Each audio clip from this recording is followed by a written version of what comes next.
नमस्कार मित्रांनो. Centralise admission process CAP engineering ऍडमिशनची जी प्रोसेस आहे ती विद्यार्थ्यांच्या आयुष्यात 12वी नंतर सीईटी नंतर येणारी एकमेव अशी अपॉर्च्युनिटी आहे ज्याच्या जोरावर त्यांचा ब्राईट फ्युचरची सुरुवात होते. करिअर चांगलं बनण्यासाठी, फ्युचर ब्राईट बनण्यासाठी तुम्हाला खरी संधी मिळते इथूनच. एक लक्षात घ्या, इंजिनिअरिंग साठी गरज असते टॅलेंटची. टॅलेंटची कमी आता सध्या नाही. या टॅलेंटला जर ऑपॉर्च्युनिटी जोड मिळाली तर विद्यार्थ्यांचं करिअर ब्राईट बनतं. जर एखादा विद्यार्थी इंटरेस्ट घेऊन येत आहे आणि टॅलेंट घेऊन येत आहे, अशा विद्यार्थ्याला जर ऑपॉर्च्युनिटी मिळाली चांगली, तर तो विद्यार्थी पुढे जाऊन काहीतरी चांगलं आणि काहीतरी वेगळं घडवू शकतो. म्हणून मी काय म्हणतोय, कॅप ही अशी प्रोसेस आहे ती योग्य विद्यार्थ्यांना संधी देते ती भविष्य घडवण्याची. म्हणून आजच्या व्हिडिओमध्ये आपण पाहणार आहोत सेंट्रलाइज ऍडमिशन प्रोसेस. व्यवस्थित जर केली तर तुम्हाला आवड असेल आणि तुम्ही इंजिनिअरिंग साठी इंटरेस्टेड असाल, तुम्हाला या प्रोसेसद्वारे फ्युचर ब्राईट करण्याची संधी कशी मिळते. व्हिडिओ शेवटपर्यंत पहा, खूप महत्वाचा आहे आणि तुमच्या फायद्यासाठी पालकांनी विद्यार्थ्यांनी दोघांनी पाहावा असा व्हिडिओ आहे.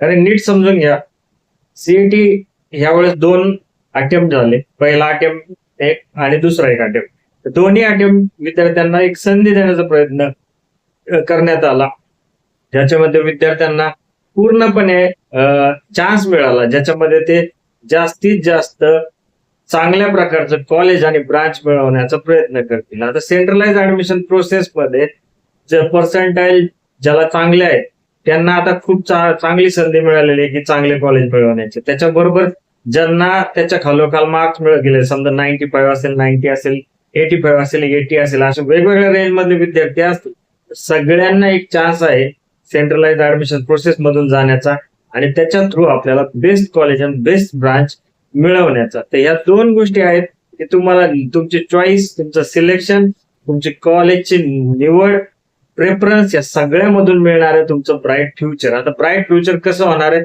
त्याच्याबद्दल पहिल्यांदा बोलू. आता तुम्ही एक लक्षात घ्या, तुम्हाला पर्सेंटाईल चांगला मिळाला आणि त्याच्या भरोशावर तुम्ही एखादं बेस्ट कॉलेज घेतलं, म्हणजे गव्हर्नमेंट कॉलेज मिळालं, तुम्हाला टॉप 50 मधलं कॉलेज मिळालं, तर त्याचा फरक काय पडतोय पहिली गोष्ट लक्षात ठेवा की गव्हर्नमेंट कॉलेज जे आतापर्यंतची जे रेकॉर्ड आहे, जे आतापर्यंत ते प्लेसमेंट असतील, अकॅडमिक्स मध्ये असू द्या किंवा विद्यार्थी घडवण्यामध्ये त्यांचं जे योगदान असेल ते चांगलं असेल म्हणून सगळे विद्यार्थी तिथे ट्राय करतात, म्हणून तिथे कट ऑफ जास्त असेल.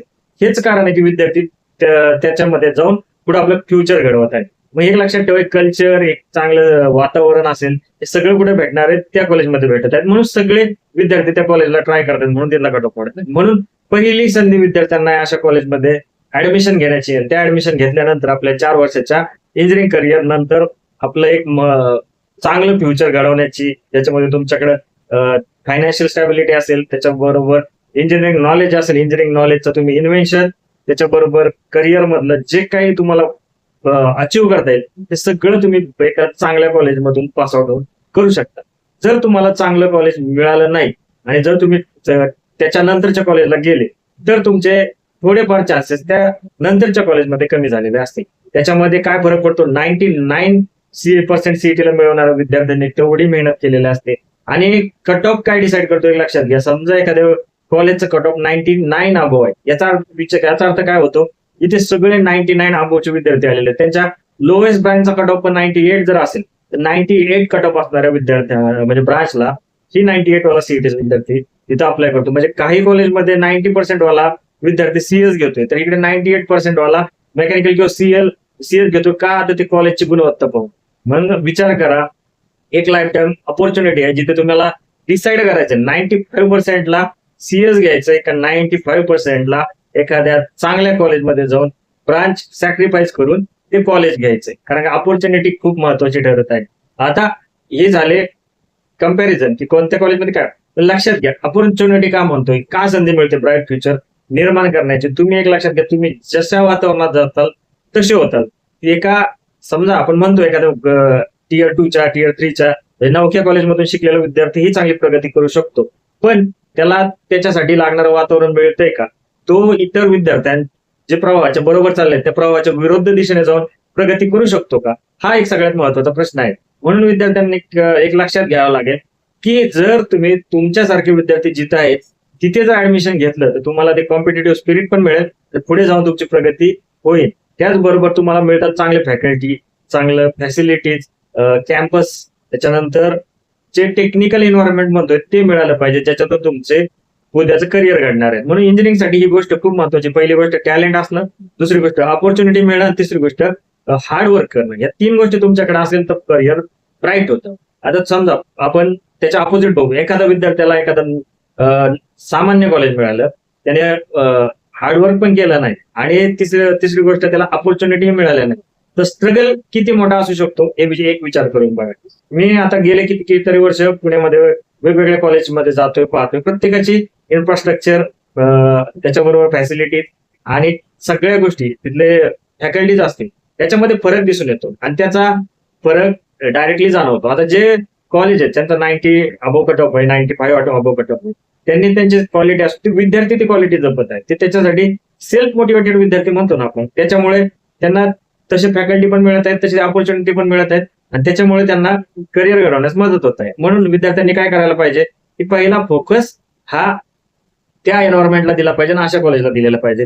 म्हणून असे भरपूर सारे कॉलेज आहेत ज्याला गव्हर्नमेंट असतील, ऑटोनॉमस असतील, गव्हर्नमेंट एडेड कॉलेज असतील, अशा कॉलेजला हायएस्ट प्रायोरिटी देऊन ज्यांना पर्सेंटाईल मिळालेलं आहे अशा विद्यार्थ्यांनी त्या कॉलेजचं सिलेक्शन करायला हवं.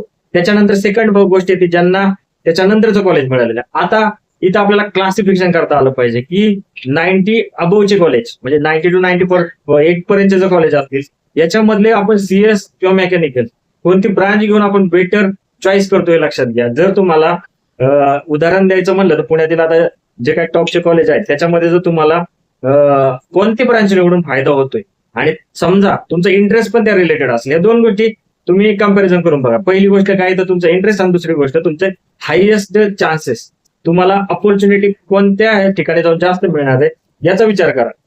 कम्प्युटर घेऊन उद्या जर पॅकेज मिळणार असेल, पण तुम्ही असं एखादं कॉलेज निवडलं जिथं तुम्हाला कम्प्युटरचं मिळतंय पण उद्या जाऊन प्लेसमेंटसाठी पुरेशा कंपन्या येत नसणार, तुमचं ते स्किल डेव्हलप होत नसणार, तुम्हाला तेवढ्या संधी मिळत नसतात, तर तुम्ही 90% वरती कॉलेज घेऊनही नंतर भविष्यामध्ये स्ट्रगल करताना दिसू शकतात. या उलट काही विद्यार्थी 92, 93 पर्यंत जाऊन पण ENTC, AIDS, त्याच्यानंतर इलेक्ट्रिकल असो किंवा मेकॅनिकल सिव्हिल घेतल्या आणि त्यांना एक रोडमॅप तिथून मिळाला, तर असे विद्यार्थी पुढे जाऊन स्वतःचं फ्युचर घडू शकतात.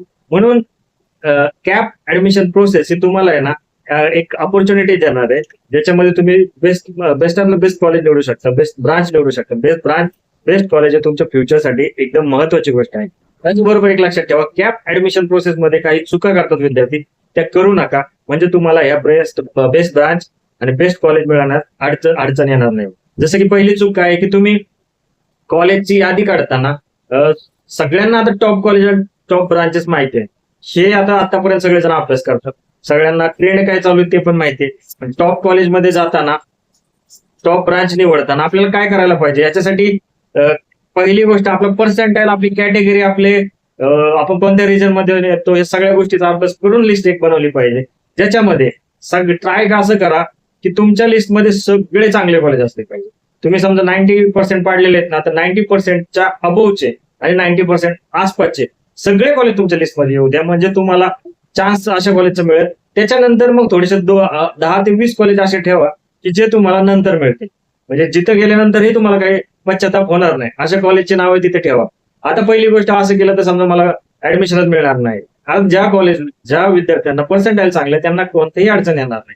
आता जे मिडल लेवलचे विद्यार्थी आहेत ना त्यांना थोडासा हा प्रश्न पडू शकतो की मी 90% किंवा 85 पडलो तर मला काही कॉलेजमध्ये आता कम्प्युटर मिळणारच आहे ना, तर मी डायरेक्ट कम्प्युटरला का नाही अप्लाय करावं, कम्प्युटर ब्रांच मिळते, उद्या समजा चांगलं केलं तर उद्या पॅकेजेस मिळतील वगैरे वगैरे वगैरे, पण मी ते सोडून एखाद्या बेटर कॉलेज मध्ये जाण्यासाठी ब्रांच का सॅक्रिफाईस करू, असा प्रश्न तुमच्या मनात येत असेल तर एक लक्षात ठेवा, ब्रांच सॅक्रिफाईस करायची का कॉलेज सॅक्रिफाईस करायचे हे निर्णय खूप इम्पॉर्टंट का ठरणार आहे, कारण की ब्रांचचं फ्युचर तुम्ही 4 वर्षानंतरचं पाहिलं आहे का. आज लाखो विद्यार्थी बाहेर पडणार आहेत, कोणत्या ब्रांचला जॉब भेटतात हे तुम्हाला माहिती आहे का.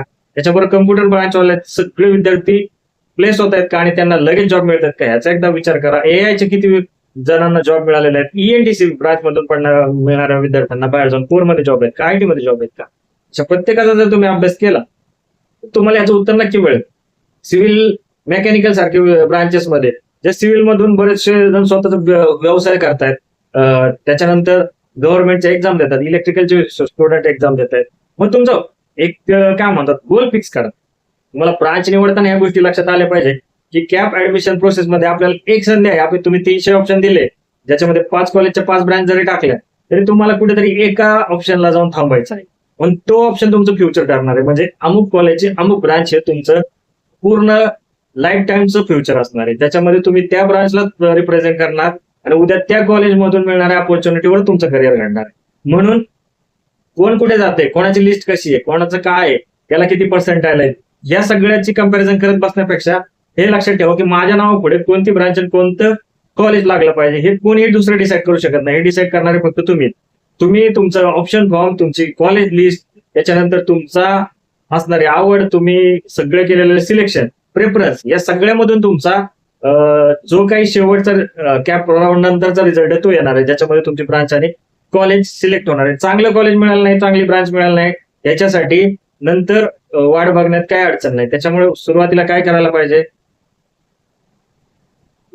आता हे चांगलं कॉलेज आणि चांगली ब्रांच मिळवण्याची स्ट्रॅटेजी बनवायची कशी, याच्यासाठी मी तुमच्यासाठी स्पेशल काय व्हिडिओ घेऊन येणार आहे. तुम्ही फक्त कॉलेजच्या लिस्ट बनवू नका, तुम्ही टॉपचे कॉलेज टार्गेट करू नका. काही विद्यार्थ्यांना सेम कॉलेजच्या लिस्ट मिळतात, सेम सगळं मिळतंय, तरी विद्यार्थ्यांच्या चुका होत आहेत आणि पाहिजे ती ब्रांचेस, पाहिजे ते कॉलेज मिळत नाही. हे दरवर्षीच्या कॅप एंडिंगला आम्हाला बघायला मिळते. तर तुमच्यासाठी मला सांगायचं आहे, तुम्ही काय करा, त्या चुका रिपीट करू नका.